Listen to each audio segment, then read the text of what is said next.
Olá, vamos juntos navegar na Epístola de São Paulo aos Romanos, na carta que mudou o mundo, nessa mensagem que foi ditada pelo próprio Espírito Santo para o apóstolo Paulo, no momento de tranquilidade da vida dele, entre a segunda e terceira viagem missionária, no ano de 52, o apóstolo Paulo está aqui escrevendo uma carta para a igreja de Roma, que ele não conhecia pessoalmente.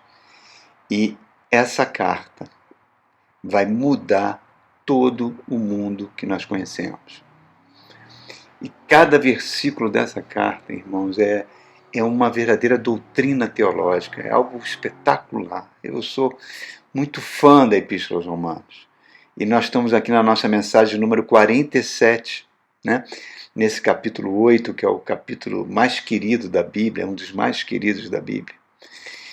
E nós começamos a falar nas mensagens anteriores, assista essas mensagens no canal, quando nós falamos que a primeira declaração estupenda, o primeiro passo, né, da conversão de um ser humano a Deus, quando ele encontra Jesus Cristo na sua vida, quando ele declara no verso 14, todos aqueles que são guiados pelo Espírito de Deus são filhos de Deus. Isso é uma coisa fantástica.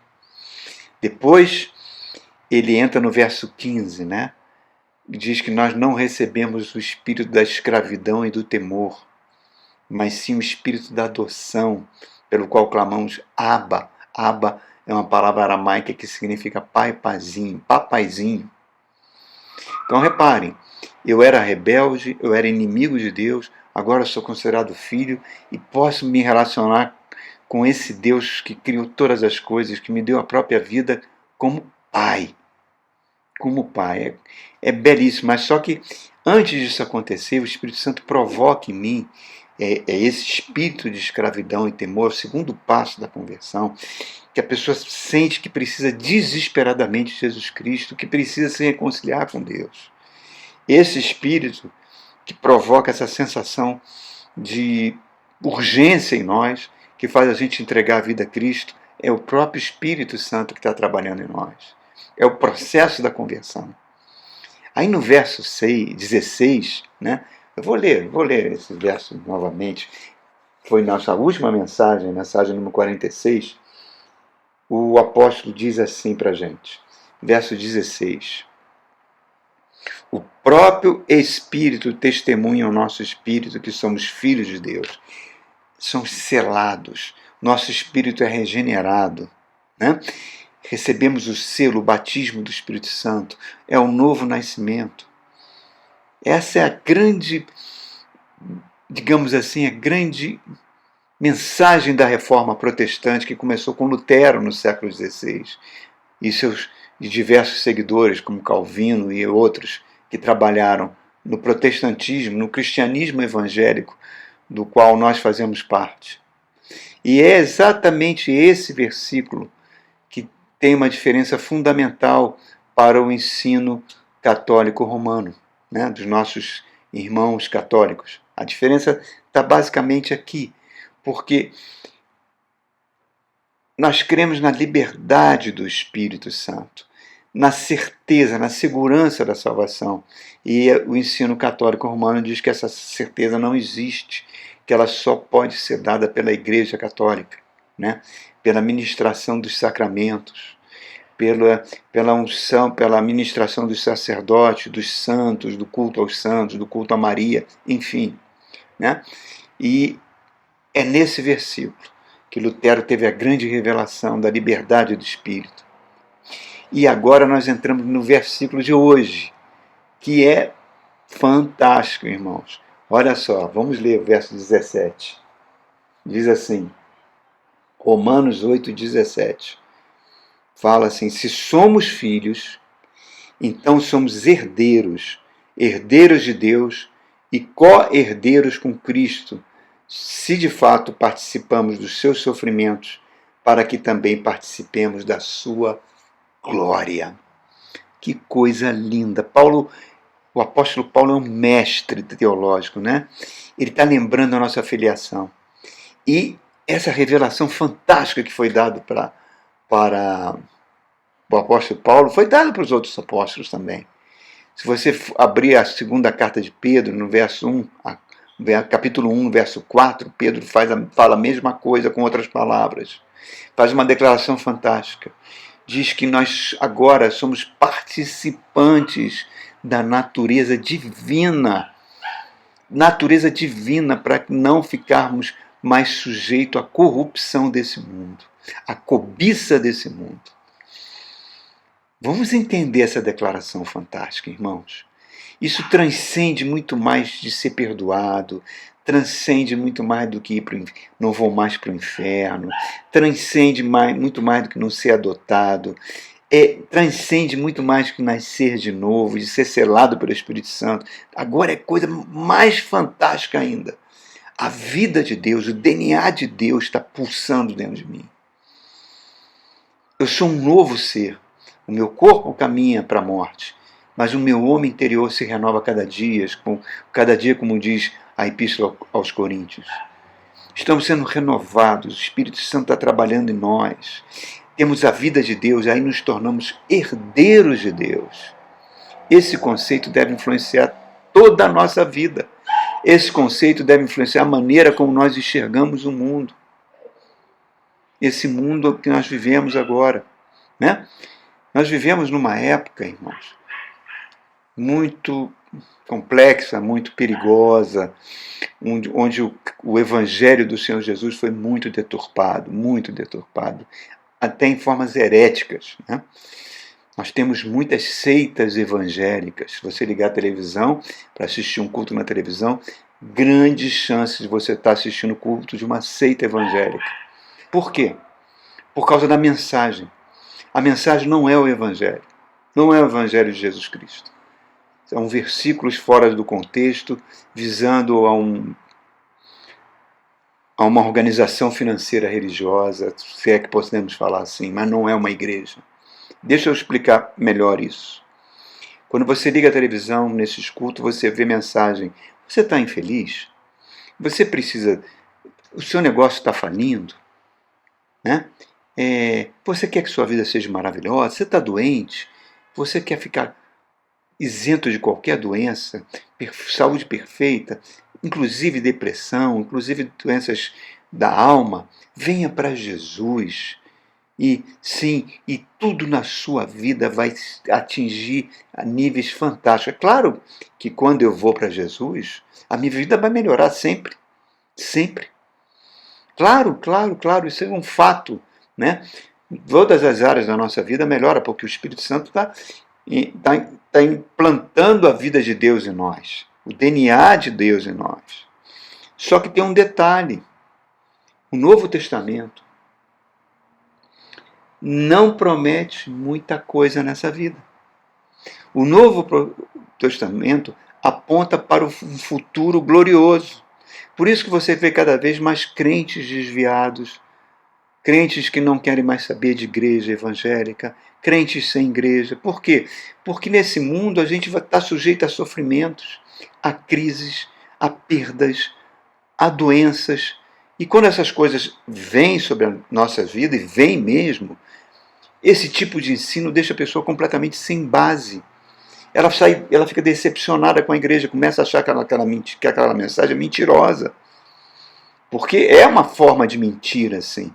Né? Então, daqui a pouco ela não está mais indo à igreja, daqui a pouco ela vira um crente de YouTube, daqui a pouco ela não é crente mais nada. E esse número de não crentes aumenta cada vez mais. Por causa do falso evangelho que é pregado. Evangelho não é uma panaceia, irmãos, para endireitar o mundo. Por isso que é completamente louca essa proposta que muitas igrejas têm de se envolver com política, de fundar, como tem igrejas, se é que eu posso chamar isso de igreja, que fundaram partidos políticos desse centrão que está atuando aí hoje. Né? Pastores que usam a igreja como curral político, porque dizem que eles vão fazer leis que vão mudar a sociedade. Não vai mudar, irmãos. O que muda a sociedade é o ser humano entregar a vida a Jesus Cristo. É o Espírito Santo vir fazer morada nele e transformar ele. Por quê? Porque Jesus foi muito claro, ele falou, nesse mundo passarei por aflições. Nesse mundo vocês vão passar por situações difíceis, mas tem de bom ânimo, eu venci o mundo. Então, o Evangelho, irmãos, ele é, antes de tudo, uma proclamação da herança que eu vou receber. Uma herança que aponta para um futuro glorioso, uma promessa para um futuro glorioso. A Bíblia sempre olha para o futuro, por isso que essas seitas usam muito o Antigo Testamento. Porque no Novo Testamento ela não tem respaldo disso. Pelo contrário, Jesus foi muito duro com relação à cobiça, com o acúmulo de riquezas. Ele falou do perigo que isso pode levar na vida do ser humano, enquanto que essas seitas ficam buscando. Abraão foi rico, Isaac foi rico, então o Deus que nós vamos servir, se você sacrificar dentro dos cultos, dentro daqueles rituais todos que não tem nada a ver com o Evangelho, você receberá riquezas.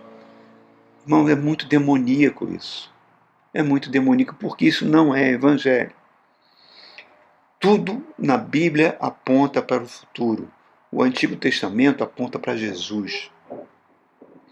Deus, quando andou com Abraão, falou: Abraão, olha as estrelas do céu, esses serão os seus descendentes. Abraão, em vida, viu esses milhões de descendentes? Não. Abraão andando na terra prometida, Deus falando: essa terra será sua e do seu descendente. Abraão, em vida, tomou posse dessa terra? Não. O único pedaço de terra que Abraão teve foi o túmulo que ele comprou para sua esposa Sara, para enterrar, fazer o funeral de Sara. Foi o único pedacinho de terra que Abraão teve. Todos os profetas receberam a promessa do Messias.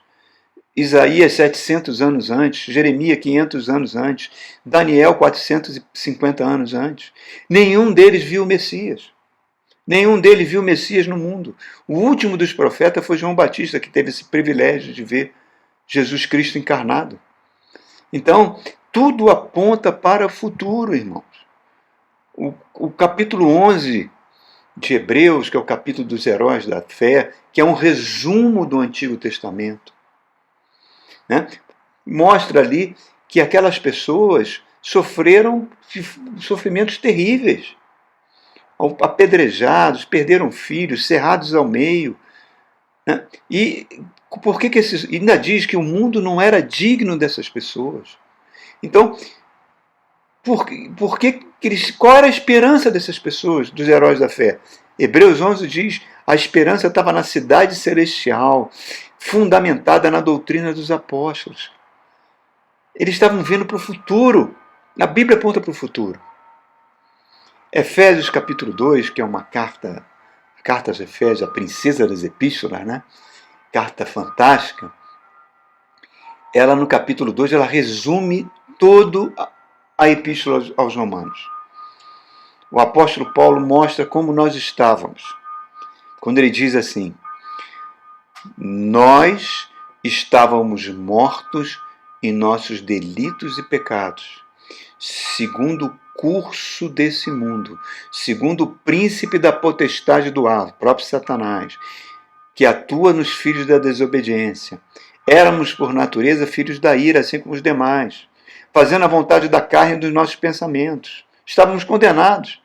Mas Deus, sendo rico em misericórdia, pelo grande amor que Ele nos amou, nos deu vida juntamente com Cristo. Pela graça sois salvos, mediante a fé. E a fé não vem de vós, é um dom de Deus, para que ninguém se glorie. Não vem por obras, para que também que ninguém se glorie.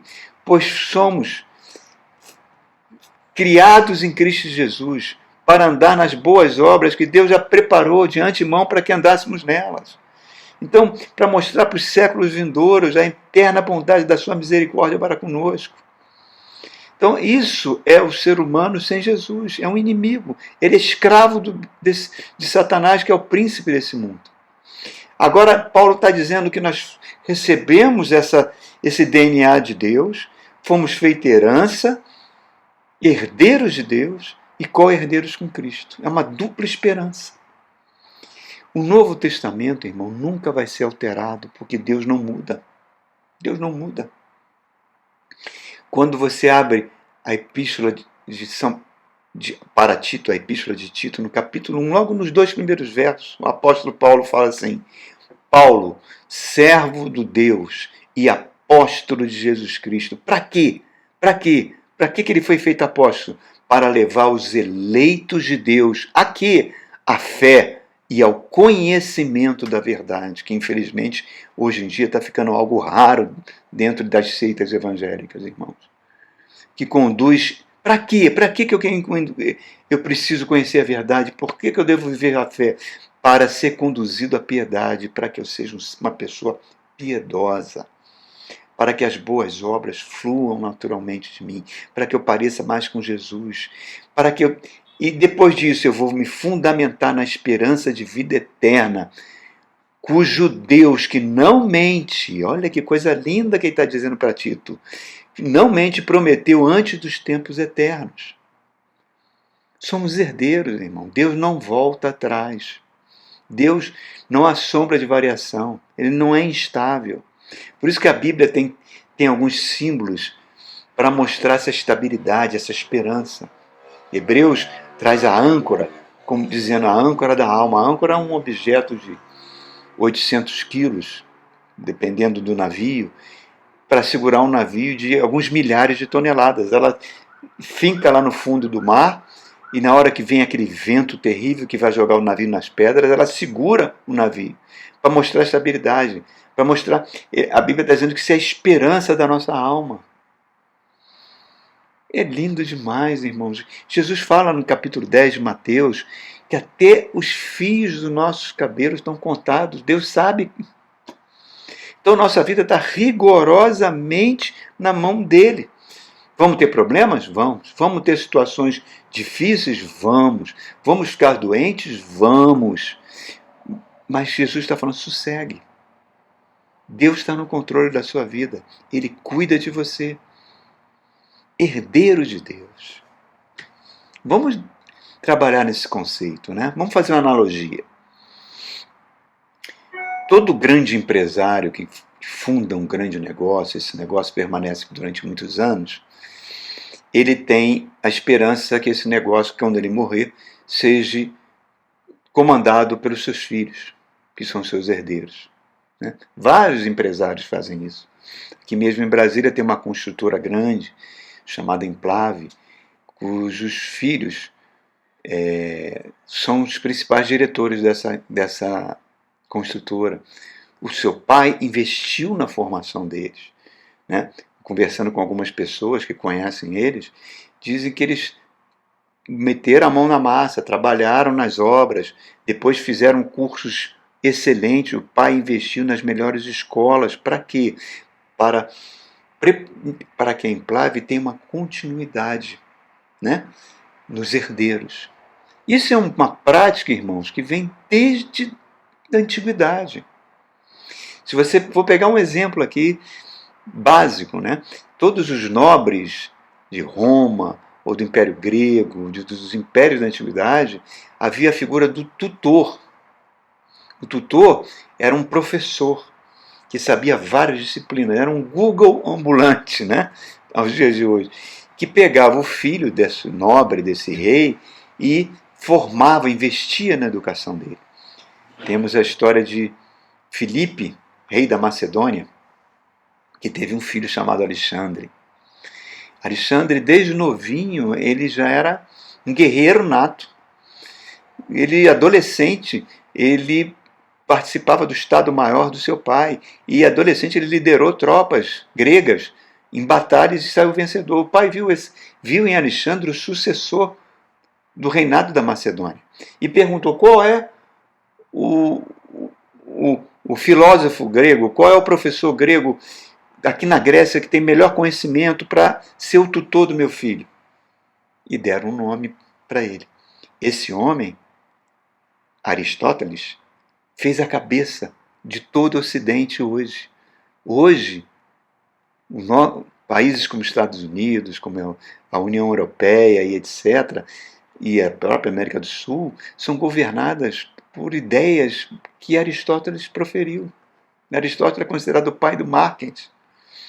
Ele foi o tutor de Alexandre e preparou Alexandre de tal forma que Alexandre Novo, logo depois que seu pai morre, assume o reinado da Macedônia e ele expande por meio de batalhas, onde ele veio como um relâmpago, vencendo vários, destruindo vários exércitos, destruindo o Império Persa, e levou o Império Grego por dentro da Palestina e chegou até o Punjab, na Índia. Por quê? Porque ele teve um tutor fantástico. Com Deus é a mesma coisa, irmão. Deus enviou o maior dos tutores, o maior tutor do universo, o Santíssimo Espírito Santo, a terceira pessoa da Santíssima Trindade, para nos treinar, para nos educar, porque nós somos herdeiros. O Espírito Santo nos matricula no, eu já falei nisso na mensagem anterior, no seminário teológico, no Instituto Teológico do Espírito Santo, onde nós vamos cursar disciplinas difíceis, penosas. Aprender a perdoar, aprender a lidar com situações difíceis. Vamos ter um tratamento áspero. Para quê? Porque nós somos herdeiros, temos que estar preparados para a herança. Quem na Bíblia que... Porque herança, né, você só recebe depois da morte do dono de tudo, né? Como Jesus Cristo morreu na cruz, nós somos herdeiros agora. Agora, reparem, quem na Bíblia recebeu herança com pai vivo? O filho pródigo. Não foi? E o que ele fez com essa herança? Transformou a sua vida num chiqueiro. Por quê? Porque não tinha nenhum preparo para a vida. Então o Espírito Santo vem e nos prepara para essa herança gloriosa, apontando para o futuro, irmãos. Não, tudo aponta para o futuro. Tem um comentarista da BBC cristão, com 75 anos de idade, ele foi entrevistado, né? E ele falou: tudo o que eu aprendi de bom veio por meio de lutas e tribulações e não veio pelos momentos de felicidade. Reparem, irmãos, Hebreus 12 diz que nós somos filhos e que Deus nos disciplina como filhos. Deus aplica a disciplina nunca é agradável. A disciplina sempre, às vezes, é até dolorosa, mas ela é fundamental, porque Ele está nos treinando. Com que objetivo? Produzir frutos de justiça. Para que a gente seja um tipo de gente melhor, cada vez mais parecido com Cristo, para tomar posse de uma herança, porque isso, por mais doloroso que seja, é muito bom, porque nós está sendo reservado uma grande herança para nós.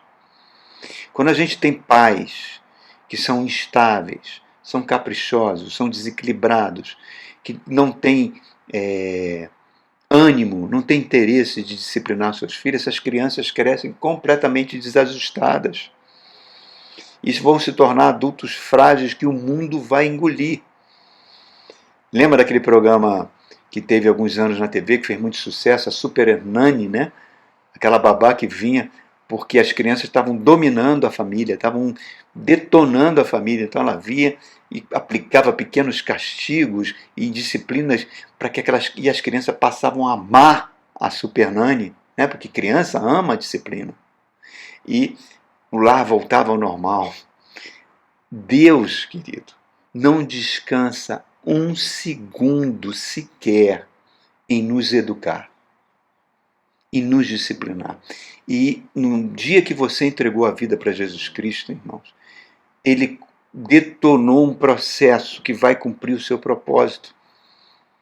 O Espírito Santo está aqui exatamente para isso, para nos transformar. Então, por isso, quando a gente lê as cartas do apóstolo Paulo passou muitas dificuldades, muitas. Ele, no final do livro de Atos, ele é preso, fica 2 anos preso em Cesareia e depois é levado a Roma para ser julgado pelo imperador. Quero ser julgado por César, porque todos os imperadores tinham o título de César, em homenagem ao cônsul Júlio César, que viveu antes de Roma, na época de Roma era ser república, antes de Roma ser império. Eu não sei se nessa época que Paulo, no final do livro de Atos, se não me falha a memória, o imperador era Cláudio. Ele vai para Roma, está lá, né, onde ele chega na condição de prisioneiro, é a primeira prisão que o apóstolo Paulo experimenta em Roma. Essa primeira prisão foi muito tranquila. Ele foi colocado numa casa, ele tinha cidadão romano, ele era um cidadão romano, então ele tinha garantia que não seria uma prisão horrível. E o livro de Atos termina assim.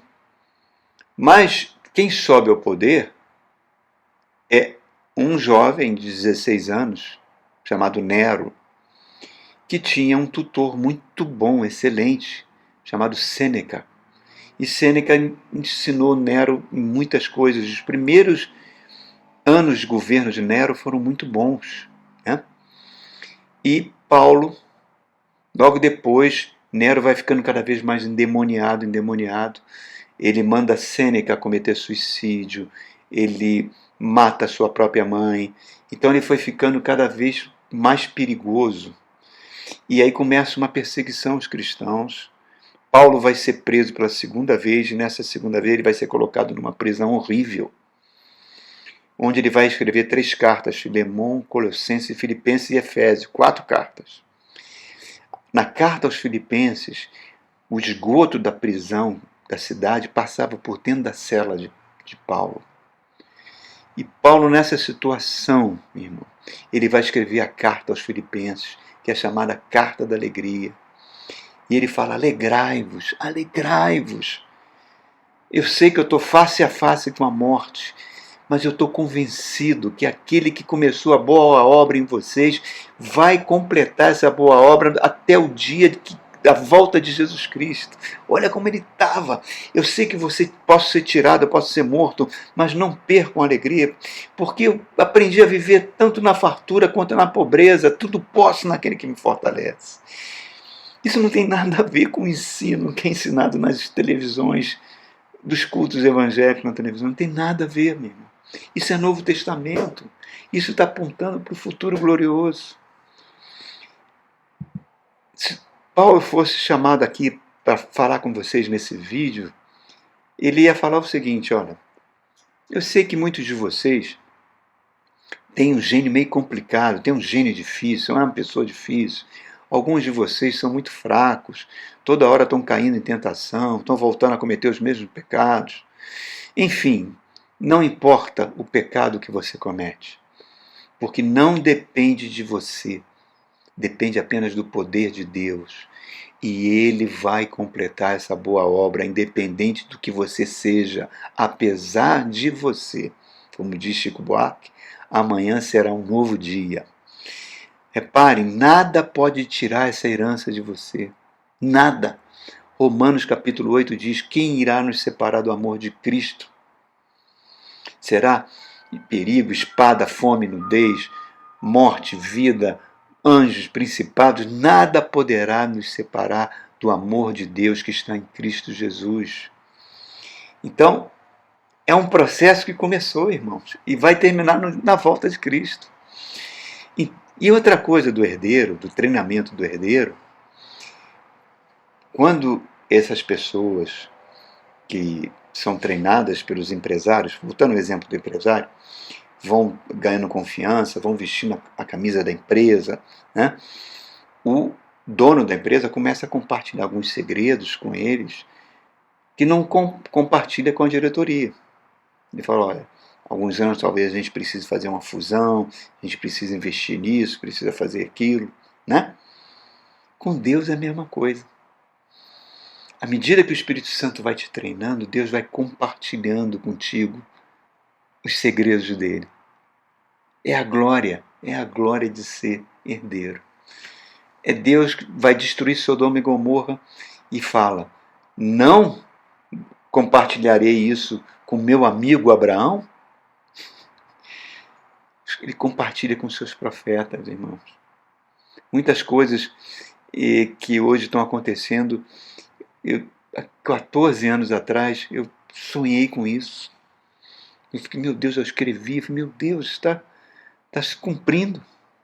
É por isso que é tão fundamental, irmão, essa glória da nossa posição. O mundo não entende isso, irmão. O mundo diz que isso é um desperdício, é loucura. Mas por que ele diz? Porque o espírito do homem sem Jesus é morto. É desconectado de Deus. Por isso que ele, num domingo de manhã, ele não vai à igreja. Para quê? Ele vai para um parque, vai jogar bola, vai para a praia. Tudo isso é mais importante do que ouvir a palavra de Deus para ele. O homem natural considera loucas as coisas do Espírito.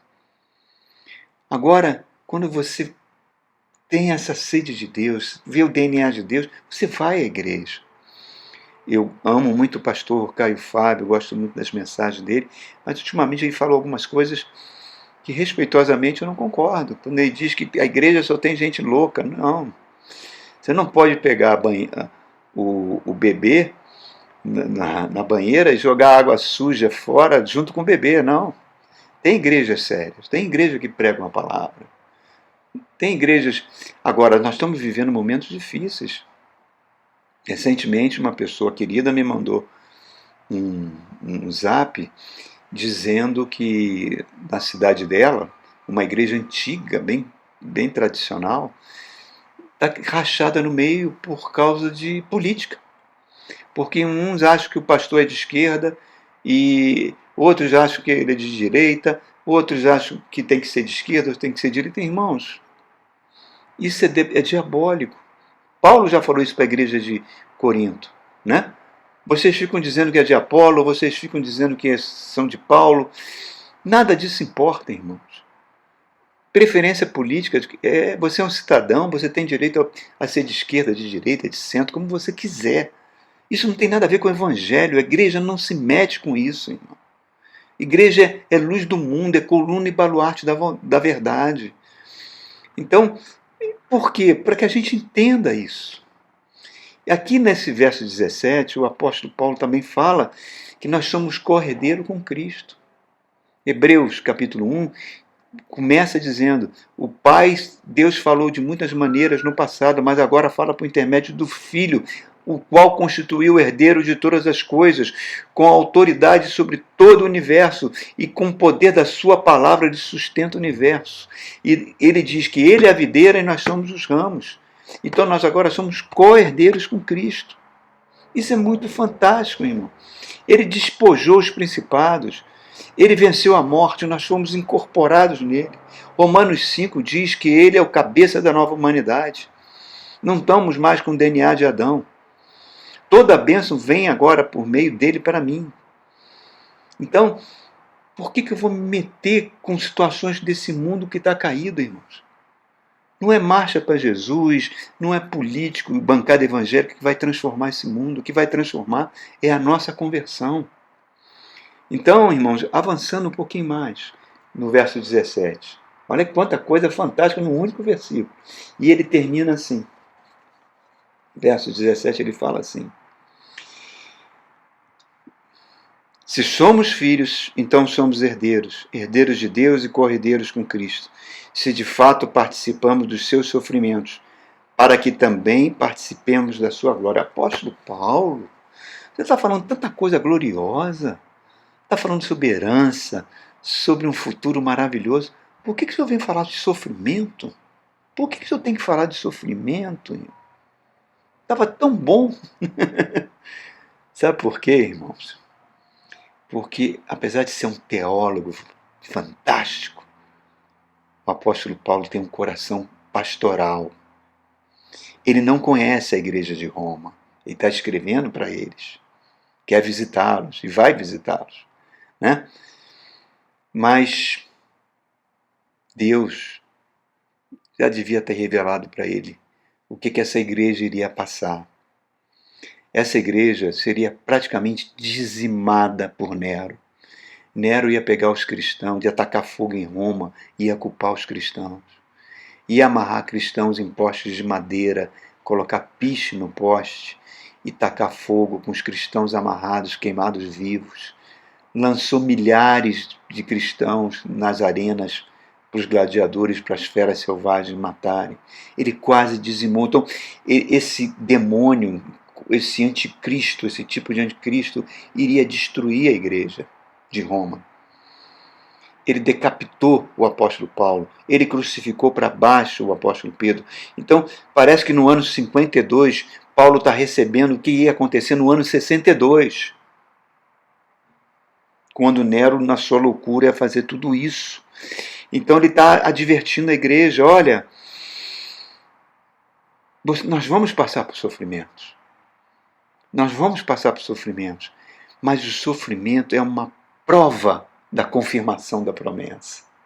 E essa igreja de Roma foi tão bem preparada que eles entravam louvando Jesus Cristo nas arenas para serem mortos.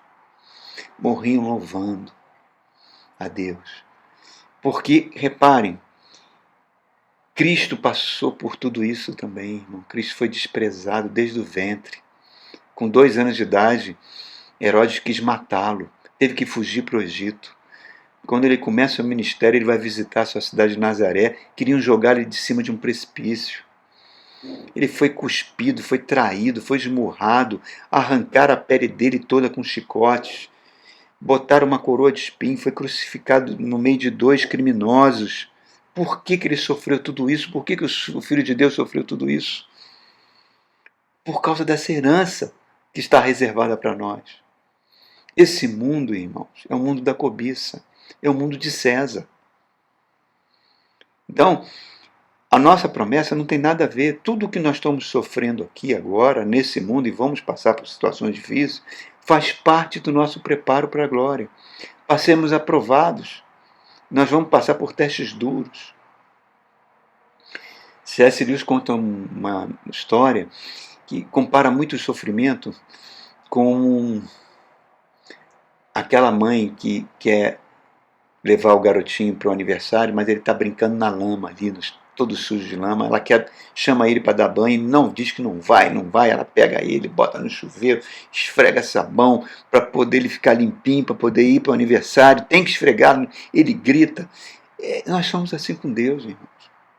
Deus nos quer fazer perfeitos, Deus quer fazer a gente limpo pela palavra de Deus, sem ruga, sem mancha, mas a gente não escuta. A gente não quer obedecer, a gente acha tudo mais importante do que a igreja, mais importante do que a palavra pregada. E aí ele permite que a gente passe por algumas situações difíceis, algumas perdas, alguns fracassos, algumas dores, quiçá algumas doenças. Olha só o que o diabo falou para Deus sobre Jó. Deus falou, olha meu servo Jó, como é fiel. O que o diabo falou? O que Satanás falou para Deus? Ele é assim porque ele é rico. Ele não fica nem doente, nem gripe. Tem um monte de filho, é próspero, porque tu cercou ele com tanto amor que ele enriqueceu, está próspero. Faz o seguinte, Deus, deixa eu tocar nele. Deixa eu tirar essa proteção que você está dando para ele. Deixa eu tocar nele, você vai ver como ele vai blasfemar num instantinho. O que Deus fala? Tudo bem, Satanás. Ele está na tua mão. Mas não o mate.